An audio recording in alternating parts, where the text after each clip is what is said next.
আসসালামু আলাইকুম ওয়া রাহমাতুল্লাহি ওয়া বারাকাতুহু। প্রিয় ভাই ও বোনেরা, আজকের এই ভিডিওটা যারা দেখতেছেন অবশ্যই তাদেরকেই বলছি ভিডিওটা শেয়ার করে দিবেন, কারণ আজকের ভিডিওটা অনেক গুরুত্বপূর্ণ।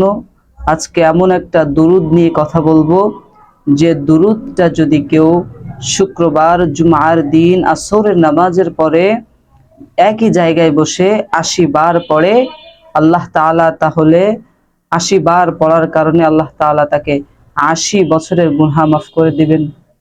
যার বয়স ৮০ বছর হয় নাই, আল্লাহ তাআলা তাকেও দিবেন, তার পিতামাতাকেও মাফ করে দিবেন। আর যার হয়েছে, আল্লাহ তাআলা তাকেও মাফ করে দিবেন। তো আমরা সেই দুরূদটা শিখব আজকের এই ভিডিওর মাধ্যমে। অবশ্যই ভিডিওটা শেয়ার করবেন ইনশাআল্লাহ। দুরূদটি পড়ার নিয়ম, আগে নিয়মটা বলি। দুরূদটি পড়ার নিয়ম হচ্ছে আসরের নামাজের পরে একই জায়নামাজে বসে, এক স্থানে বসে ৮০ বার এই দুরূদটি পাঠ করলে আল্লাহ তাআলা রব্বুল আলামিন আপনাকে ৮০ বছরের গুনাহ মাফ করে দিবেন। দুরূদটি হচ্ছে আল্লাহুম্মা সাল্লি আলা মুহাম্মাদিনিন নাবিয়্যিল উম্মিয়্যি ওয়া আলা আলিহি ওয়া সাল্লিম তাসলিমা। আমি আবারও বলছি, আপনারা মুখস্থ করে নেবেন।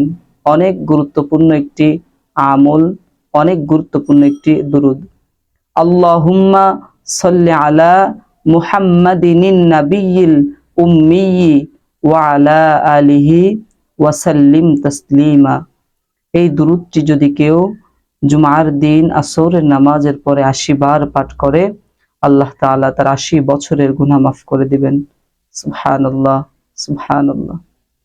তো অবশ্যই ভিডিওটি শেয়ার করবেন, আর এমন সুন্দর ভিডিও পেতে আমাদের পেজটি ফলো করে রাখবেন ইনশাআল্লাহ। তো আজকের মতো বিদায় নিচ্ছি এই ছোট্ট একটি হাদিস, এই ছোট্ট একটি দুরূদ দ্বারা। দেখা হবে পরবর্তী কোনো সুন্দর আমলের সাথে আপনাদের সঙ্গে ইনশাআল্লাহ। ভালো থাকবেন, সুস্থ থাকবেন। আসসালামু আলাইকুম ওয়া রাহমাতুল্লাহি ওয়া বারাকাতুহু।